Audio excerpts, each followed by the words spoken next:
Recentemente eu tive uma das experiências mais imersivas da minha vida em um jogo. E essa completa imersão fez com que esse jogo entrasse na minha lista de jogos favoritos, mesmo ele sendo mais simples e menos intrincado mecanicamente do que outros jogos que estão nessa minha lista de jogos favoritos. Eu estou falando aqui de Hellblade: Senua's Sacrifice da Ninja Theory, lançado em 2017, que é um jogo que, assim, eu realmente não esperava tanto e ele entregou tudo, ele me surpreendeu e eu fiquei realmente abismado com essa experiência.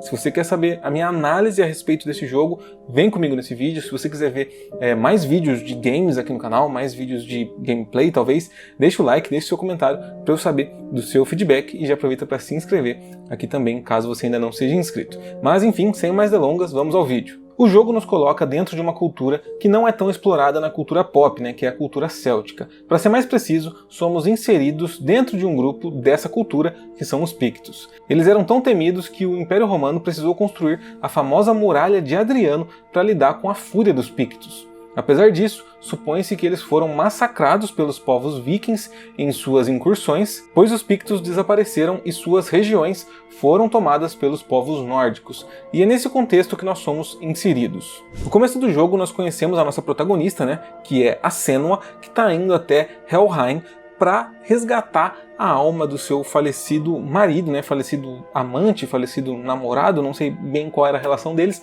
mas ela está indo até lá para resgatar a alma do Dillion. E aí as coisas já começam a ficar um pouco esquisitas, porque a gente percebe que ela está carregando a cabeça do Dillion enfaixada e amarrada ali, né, como se fosse num saco amarrado na sua cintura. Nós percebemos também que ela sofre de psicose, ela ouve diversas vozes que estão falando com ela a todo tempo, ela vê coisas que não necessariamente condizem com a dita realidade, né, entre aspas, e a gente vai percebendo aos poucos que ela tem ali um certo distúrbio mental. E é interessante que no começo do jogo nós percebemos que ela ouve diversas vozes e nós, né, o jogador, nós somos colocados como mais uma das vozes na cabeça dela.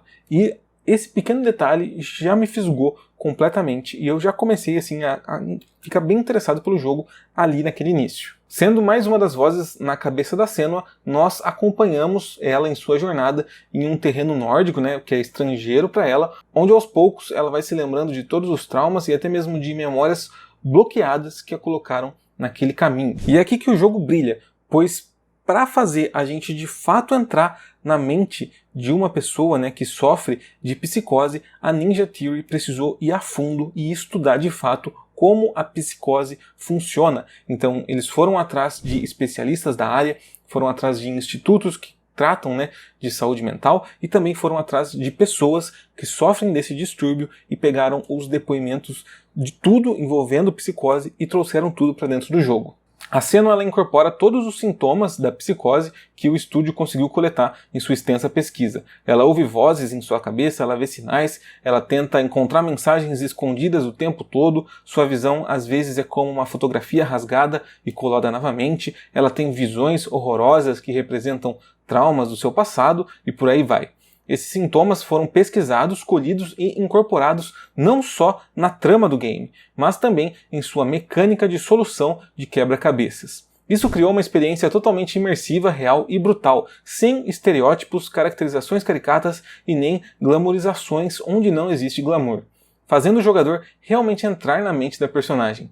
Nesse quesito, o jogo também é muito benéfico por desestigmatizar a psicose e fornecer informações concretas sobre essa condição mental, que muitas vezes é confundida com a psicopatia. Como eu disse no começo, a jogabilidade de Hellblade: Senua's Sacrifice não é tão complexa e nem tão intrincada quanto outros jogos que eu já joguei. Então, para pessoas que querem jogar um jogo simplesmente pelo gameplay, simplesmente para pular cutscene e ir direto pro jogo e desligar a mente por algum tempo, esse jogo aqui não é recomendado de nenhuma forma. O jogo é basicamente de resolver quebra-cabeças, né? Que nós vamos assim avançando pelas áreas, nós temos que achar símbolos, alinhar também algumas coisas para que elas formem um determinado desenho que resolva o quebra-cabeça. Tem algumas mecânicas também de portal, né? Que nós temos que passar por alguns portais que vão distorcendo a realidade.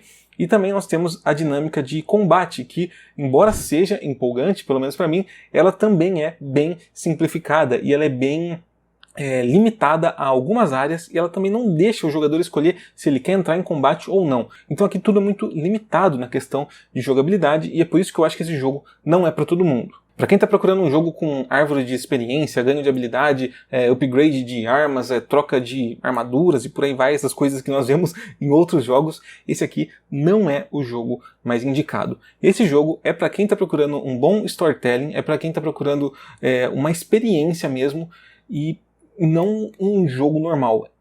Cara, é realmente difícil de definir Hellblade: Senua's Sacrifice como um jogo, já que esse jogo não tem as características de um jogo. Ele é muito mais uma experiência do que um jogo em si. Então, se você quer embarcar, de fato, numa trama bem complexa, intrincada e instigante, né, porque a gente vai tendo essas respostas sobre quem é a Senua aos poucos, se você está querendo entrar, de fato, na cabeça de um outro tipo de pessoa que não você, por exemplo, se você não sofre de psicose e você quer ver como a psicose funciona, se você quer ter um outro ponto de vista diferente do seu, talvez aí sim Senua's Sacrifice seja um jogo para você. E para quem encara o jogo dessa forma, né, e se propõe a entender o que está sendo contado, a própria jogabilidade repetitiva, entre aspas, de encontrar símbolos, é justificada pela temática. E na verdade tudo nesse jogo é justificado pela temática e pela trama. Os arquivos de áudio, né, que nós encontramos, por exemplo, eles são completamente ligados à mitologia que o jogo está contando, eles são ligados também às questões de pessoas com distúrbios psicóticos que encontram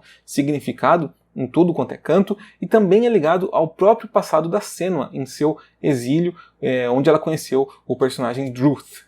O fato do jogador ser mais uma das vozes na mente de Senua também é muito interessante, ainda mais por nós literalmente a controlarmos, o que também se liga, né, com o tema e com a trama. Os bosses também, eles representam os traumas da Senua, principalmente o último boss na última etapa do game, né, que quando a gente entende o que aquele chefe significa, mais uma vez a gente vê a temática e a trama se alinhando perfeitamente. Os gráficos do jogo, eles são bem bonitos, eu realmente gostei bastante, principalmente com o Ray Tracing ligado, eu achei que aquilo estava muito legal. Uma outra coisa eu não gostei muito, né, como por exemplo, quando a Senua entra na água, fica aquela animação de água mexendo assim, que eu achei bem simplificada, né, parece que não tem física nenhuma ali, parece que é um GIF, né, praticamente. Então, um ou outro aspecto do jogo, na questão gráfica, é meio feio, mas no geral eu achei o jogo bem bonito. Agora, uma coisa que a gente não pode falar que tem defeito, assim, eu pelo menos achei irretocável, na verdade são duas coisas. É a questão da atuação e interpretação da Senua, a captura de movimentos e tudo mais, e também a questão do áudio. Na parte da atuação e captura de movimentos da Senua, a gente tem o trabalho da Melina Jurgens, que ganhou o BAFTA de melhor atriz em 2018 e também o The Game Awards de melhor performance no mesmo ano. Uma curiosidade é que a Melina era a editora de vídeo da Ninja Theory, e ela começou o trabalho de captura de movimento da Senua enquanto a escalação da atriz oficial não acontecia.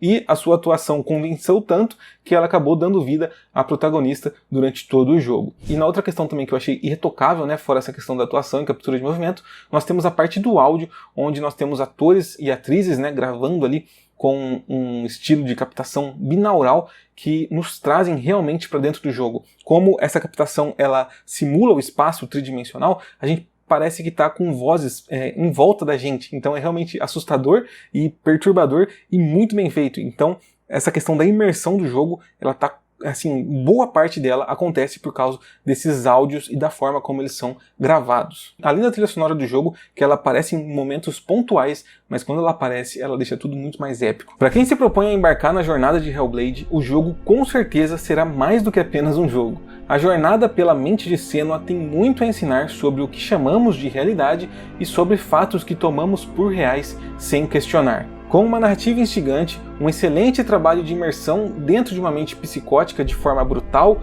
livre de estereótipos e com mensagens poderosas, Hellblade: Senua's Sacrifice não é apenas um jogo, mas é uma experiência sólida que une temática, trama e jogabilidade, tudo com muito carinho e cuidado.